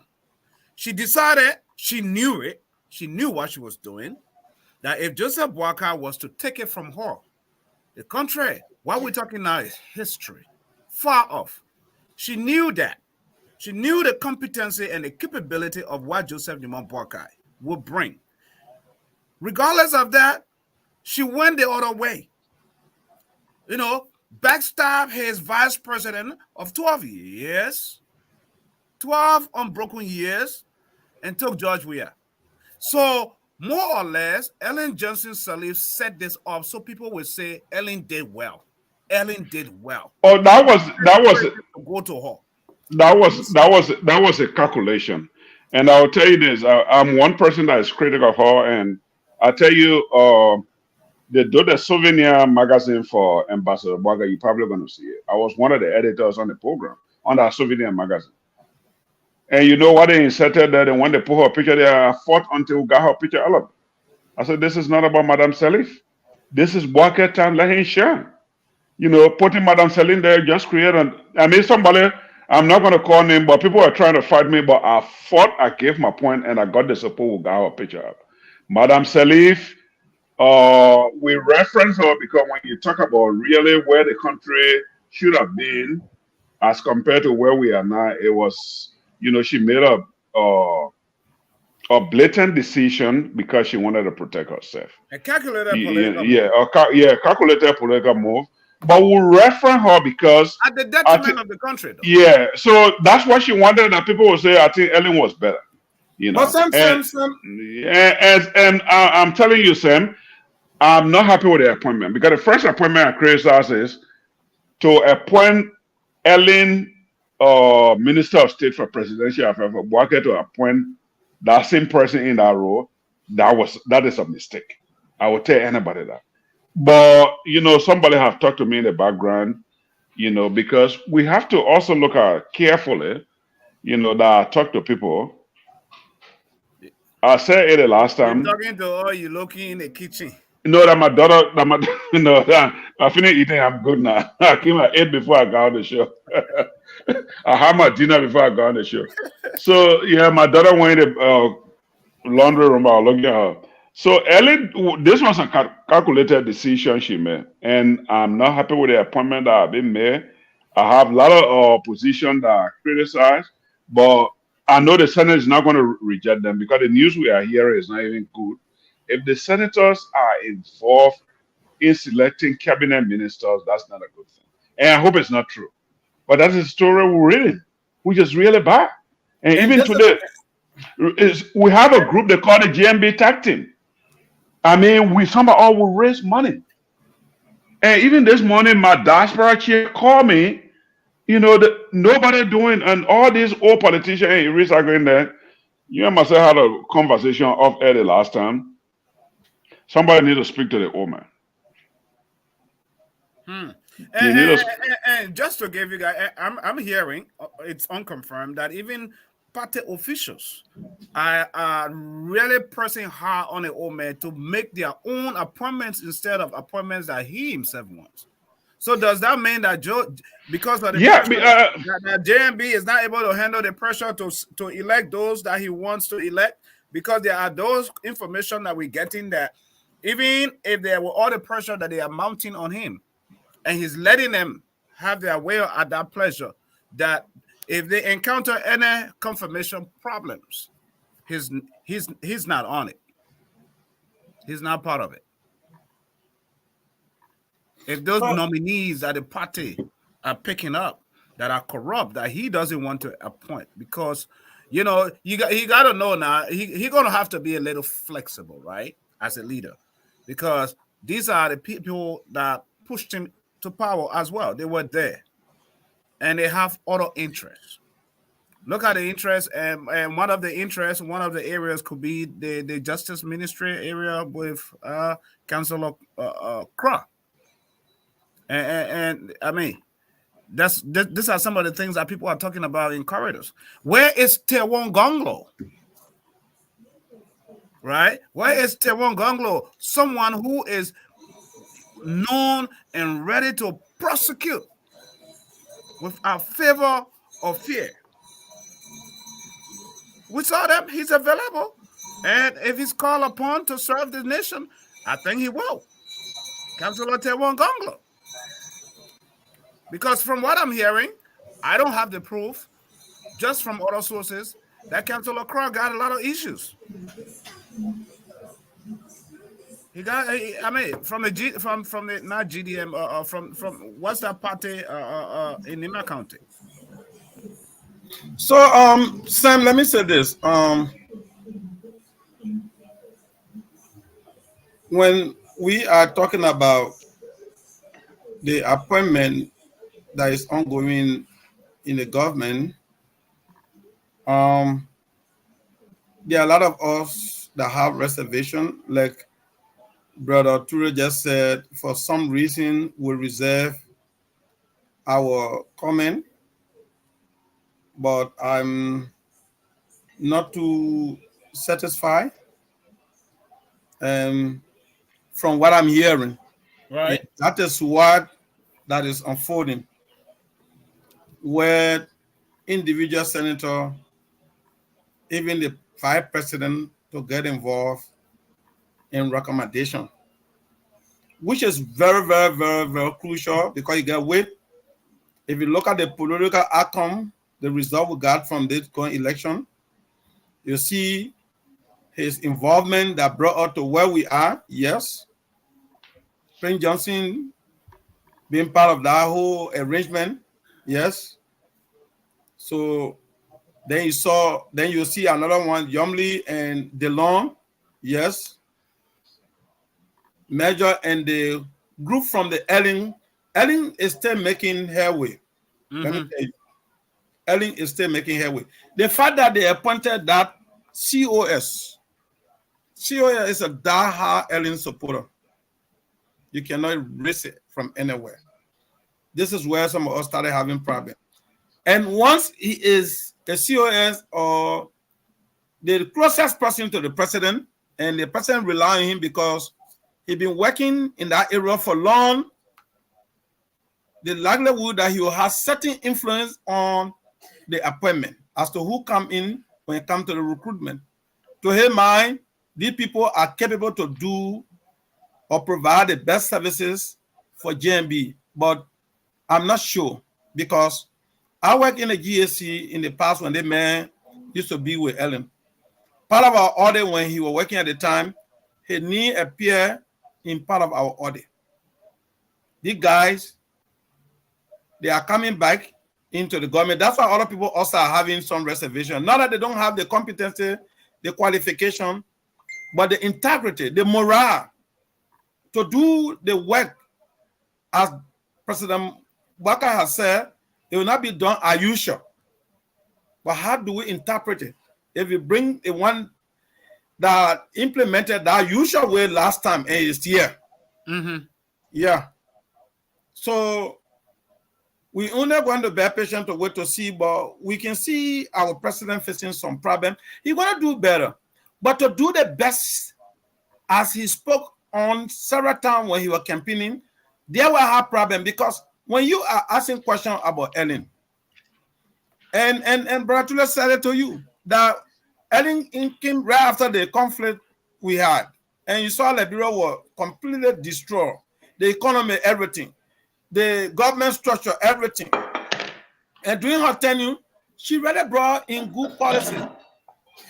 But her problem was the honest implementation of her policy to improve the entire country left. For instance, we will have almost every area paved, the major road to be paved under Ellen, because we had the opportunity. Like this president spoke one, he said we squander some opportunity. People start talking, whoa.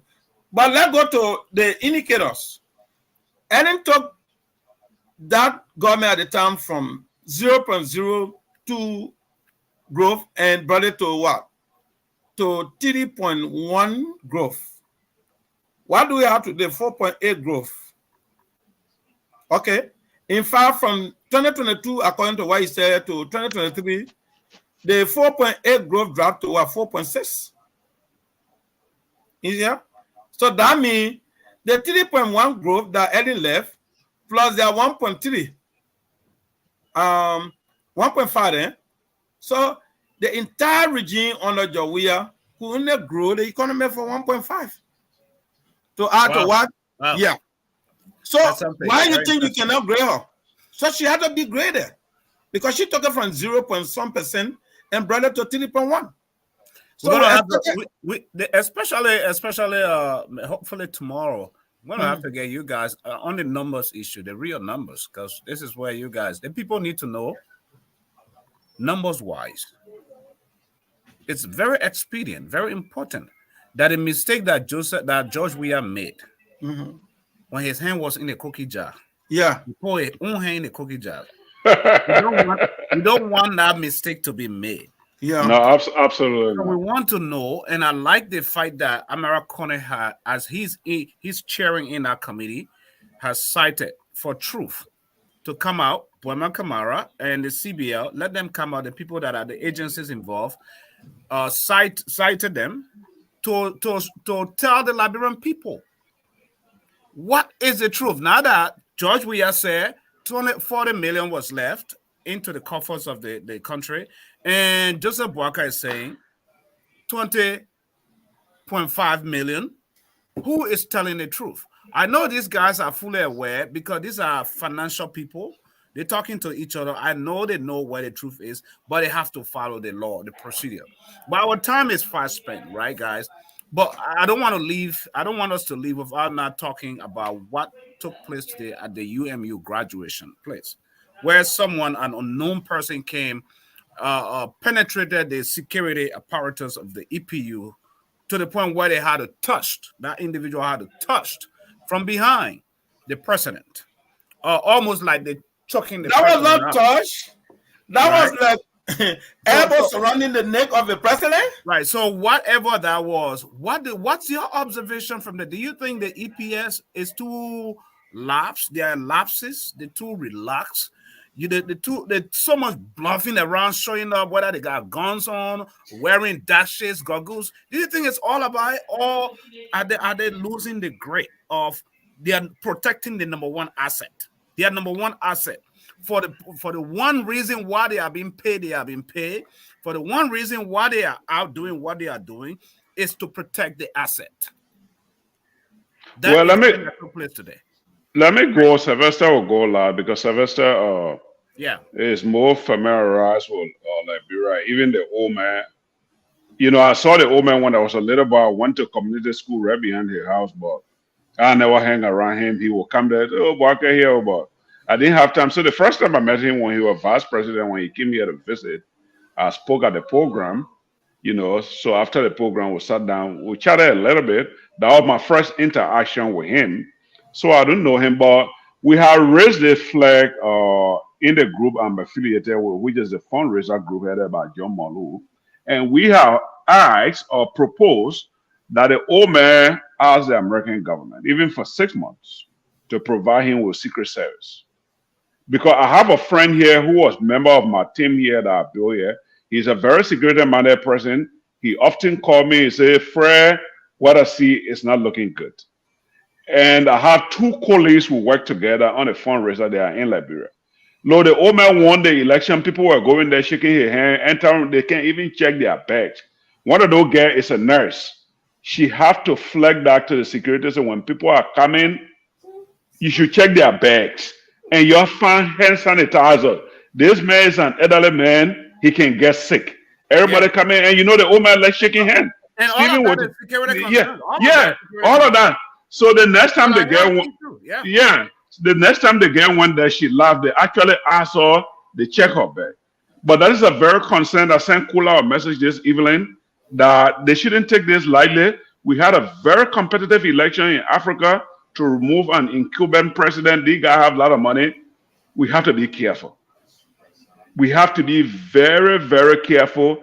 There should be a perimeter around the vice president, and it should be well known. I didn't see it, but when I was coming, I heard the discussion was on Spoon before I switched to watching you people. They talk about that's a serious concern. This is the #1 diamond in the country, and somebody should not penetrate and they in that circle and on stage. It's not campaign time anymore. Yes, it's not campaign time on stage. Right. Even during the campaign time, Sam, this man's a VIP. This man was a major political candidate. Yeah. And I'll tell you this story. I'll close on it. The UP chairman for the USA, he and I had a conversation, you know, and he was talking about the people of Lofa. He said the people of Lofa have an opportunity. And he told me, if I have a candidate that have the stature that Ambassador Bwake have, you think why would I be supporting a man from Lofa? I can't support somebody from Nimba. The man is a big politician in the country, and now he's president. His life changed. And this is why I have been advocating his office be removed from his residence. That's very important. That I concur with that too. Yeah, yes. His office needs to be removed. It's not only for his security. Sensitive information will be shared in his house, and you have all kind of people visiting there. That could be compromised. That's the piggyback from you, right? Yeah. And then we'll go to Sylvester. The seat of government is available for him to move. Yes. The executive mansion is prepared and ready, right? If anybody is to take his life, God forbid, I mean, come to the executive mansion. Because that ground will be well prepared and well secure. Not to cut you off, the executive mansion is not ready. Our land, the security is doing some clearing. And they still have some floors that they are doing construction. You know, they are asbestos. They paint dust. It's not healthy for him. I think if we have moved 2 weeks prior to the inauguration, he will have moved. But I talked to this guy called Jackie. He said they were supposed to set up the office, but the security are combing the floor. You don't know what kind of booby trap they have over there. Well, so they are. That is something they can speed up to. Because even when where he is at his residence, it's not safe. It's not safe either because it's like a three-way, right? And he's right in the middle. In the middle, yeah. Either way, in fact, George Weah was more safer than where he is because where he is, he has a common fence with another neighbor right there. I don't even know where he left him. That's how disconnected I am from the country. There's one road leading the other way, one road leading. You can circumvent and just go around in circles. It's right there. Look at that. And I don't know. This is the country #1 asset, y'all. Y'all taking this thing for granted? Absolutely. Taking this thing as fun? No. The man needs to be protected. Heavily. Sylvester, you close in with us. Yeah, so there are certain things I will not want to discuss on the platform for security reasons. I want to say we've been blessed, and JNB being our standard bearer up to the time he became president, he's been blessed. But you should not look at the blessing and say, because I'm blessed, so I will always overlook the opportunity that I have from God, the blessing. We all watched 2 years ago, there was election in Brazil. Another person like him, the most, and he won. The old man won, still won. Lala de Sela. Yeah, he was starved because he thought he was being led by people going in the crowd like that. He was starved, and he was in the hospital later. He still won the election, but that was something, you know. But what I'm saying is, everything you guys are saying, I agree with you guys. And not to cut you off, if that individual that made their way today to touch him had a knife, we'll be talking a whole different story right now. Not even knife. They could have some powder chemicals. Yeah. So let me tell you about how I feel about the security after coming from this harsh election. You know what carried Turbo, if any of you can remember, was the same way of feeling that, look, I came for the masses. So the masses, when the masses like me, yeah, the masses will always protect me. But that's not the issue. The mistake Turbo did, Turbo would have been the one to lead Liberia to the higher high, because from the plane, he started implementing a policy. Things started going from mat to mattresses. Yes, total involvement. We all saw how it was going. Wow. But the people saw that Turbo was not putting too much insecurity around him. That's how the coup was quickly planned and went to the executive mansion and they were able to deal with him. From that time, every president that came to Liberia, they always make sure they build their own security.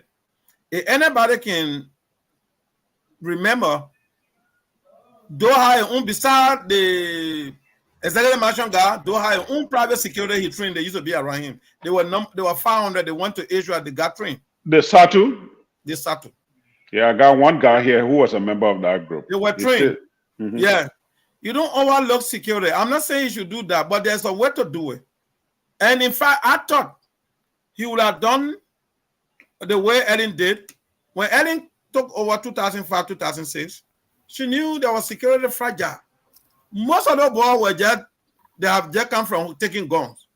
But one faction, they all entered the same security security at the Martian era.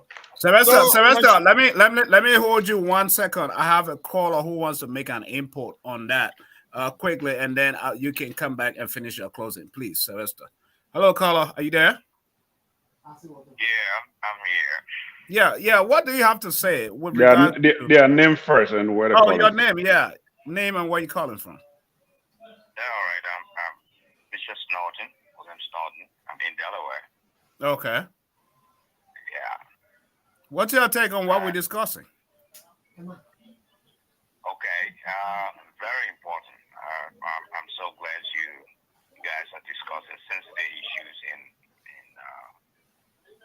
with regards to he's low. Let's say that. Is he low? You guys hearing him? Low. Go ahead. Yeah, okay. I can hear him. Number one, in Liberia. We thank God for where He brought us from to where we are. But that is a very sensitive issue. We know He brought us from to where we are. Liberia is. Do you have a speaker? Do you have a speaker? You may want to tune the speaker down. Yeah, we're getting the feedback. Okay, I think I turn it off. Okay. Okay. So what I'm really trying to get at is, especially I saw the president going to.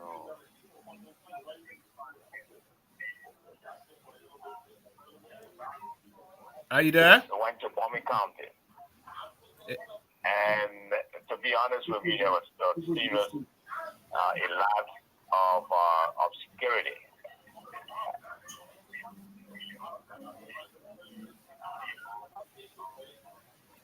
We're still hearing. It seems like you must be listening to your. Just speak to the phone that you're talking to, and everybody will hear you. Yeah, don't. What you need to do, Sam, mute the two of us and see. Mute the two of us. No, he's listening to himself, and that's what's causing it. Because you see, yeah. All right. I'm going to do just that. Yeah, you just have to talk to me direct. Whatever device you're listening to needs to be muted. Okay. Or turned down. Right. Yeah, you want to speed up on it on a president security. We saw him at a UMU graduation today where an outsider, someone broke the detail and touched him from behind. Exactly. Yeah. That's exactly what I'm talking about. That's exactly what I have serious concern with. He's not a a minister, like to say a director or something. It's the president of the country. It's a different situation where he has to elude himself among people without a special, service being given to him in that way. When he was informing me at the church, I saw that which was not actually good. And he shouldn't say because the people elected him, so the people are going to be all the way loving and all true. Mm-hmm. There's a need for a serious security adjustment for the president. And even people going to his house or even people shaking his hand. And that's a different situation when you are, doing maybe a campaign or, you are a minister of a ministry or something else, or director of a ministry. That's a different thing altogether. This is not a situation where we should, say sit down and just talk about it and let it go down. The raw. Right. All those who have, connection, some connection within needs to put action together. Or else there's going to be different things. Not just anybody else to come close to the president. It's not a good thing. It is not a good thing. I wish people will listen and will be able to do the right thing. Thank you so much. Fred, you are muted. Is that all? Let me unmute you guys because the feedback was too much. Yeah, Mr. Snotting, do you have a security firm? Say that again. He's asking, do you have a security firm? Do you have a security firm? Not exactly of that. No. Okay, thank you. That's his observation from what he saw today. That's thank you. Alarming and concerning. Yeah, it is. Mr. Snotting. Bishop. So, like I was saying, the security that right after election that needs to be around President Brodcast needs to be a security that take into consideration from where we came from. Mm-hmm. You remember what Madam Ellen Johnson Sirleaf did 2005, 2006. When she came to power, she asked the American people, they provided her some security. I think the guy was there for almost like 6 months. A year plus. Okay, fine. I just wanted to be very careful. So what she did, she selected people. She named the director of, but then was security and the Martian guys before they came to EPS because she brought the EPS. And trained those she thought were going to provide security for her. Before the security given to her by the U.S. government were taken away, she had people already ready to take control over her, her guy. But similarly, you see President Joseph Brodcast, he is taking over a fragile security structure. Meanwhile, the EPS commander had not been confirmed. I don't know whether he needs to be confirmed. So he is not in full control yet. So immediately he took out the guy that were behind President. We are all in that convoy now. Now we saw most of them during election were wearing the CDC T-shirt, party emblem, party T-shirt, regalia, Yeah, the EPS, their evidence during the election, most of them under their uniforms, party T-shirt. That entity. Yeah. Once you work with the institution, like the integrity institution, during election, what have you, if you want to go and vote, but don't use any of the party material, the COU. You lose your job immediately. But you're a government official, like here, you're a Navy SEAL, your FBI or CIA, your job is to protect the asset, which is the president. It's not for the Republican or Democrat. No, absolutely. The United States of America, number one asset. Let me tell you, two governments I saw people working in government in the security sector in other key area wearing the party material. It happened Dothan too. It happened somewhere Dothan. I was in Monrovia when I was attending General Gibson. So, tyrannical leaders like President Weah, people will say, oh, John Weah is too good. I don't know how that guy will be good. Under his regime, you saw a number of people being killed, but tracing anybody that killed them. No, how will Weah be good when he at the inauguration? I mean, power leaves an old man who is fainting and walked away and leave. That's just conclusion. But talking about a regime, I have not seen any president, even though as wicked though used to be, I was mature. Whenever there was suspicious, somebody got killed, Doe will get on radio and speak and warn those perpetrators. But not a day that I ever heard Joe Weah speaking on issue, terrible issue that happened. The worst of all he did, if you are good, what happened to the people of Bon County? How many percent down? Almost 80 to 90? Bon County that gave him the vote that voted for him more than anybody. Did he go there? Did he declare any state of emergency for the loss of life? But he did it to what? To Newtown when few houses got burned. And so this guy is good. Stop joking. But what we have on hand now, it is very prudent that every one of us who love Liberia, when you see the danger coming, all of us have connection with the president. You may not have direct connection with him. Look, people that love, get to them. Look, we all start, but we see something. So please, this is what we are seeing. Please put this thing then into place. Thank you. What we saw to the school today was not good. Even where the brother that I was speaking, talking about, at the church, I saw it. I saw that vulnerability when he appeared to the Pentecostal church. I don't see much security there. You understand?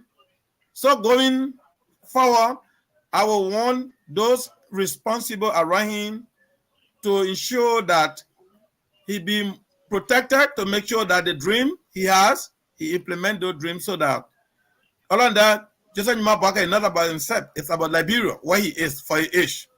Let me say this. Thank you. Folks, there you have it. It's not only about his age. I mean, Sam said it right. He is the diamond in the country that we all need to protect. So he can't take his life carelessly. He is not an ordinary person. I'm just telling you the scenario, how when he won, people were going there shaking his hand. People walking there with their bag, they were security and I'm shaking. This guy's a nice. You have to talk to the security when people come in. You all get a hand sanitizer. Yeah. Because this man could get sick. He's an elderly man.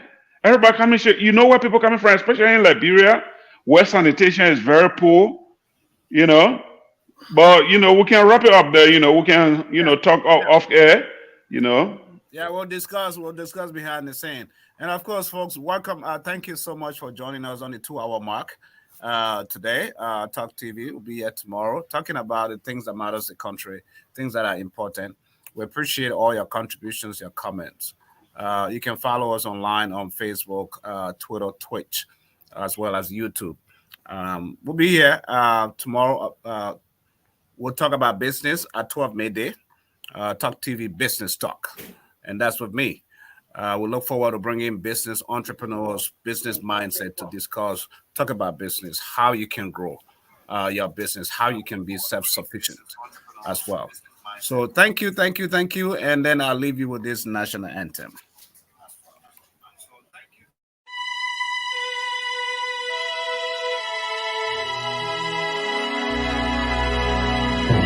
All hail Liberia, hail. All hail Liberia, hail. This glorious land of liberty shall long be ours. Though new her name, great be her fame, and mighty be her powers.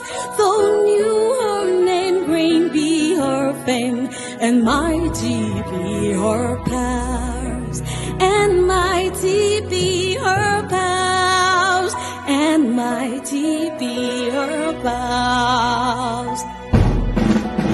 In joy and gladness, with our hearts united, we shout the freedom of our rest benighted.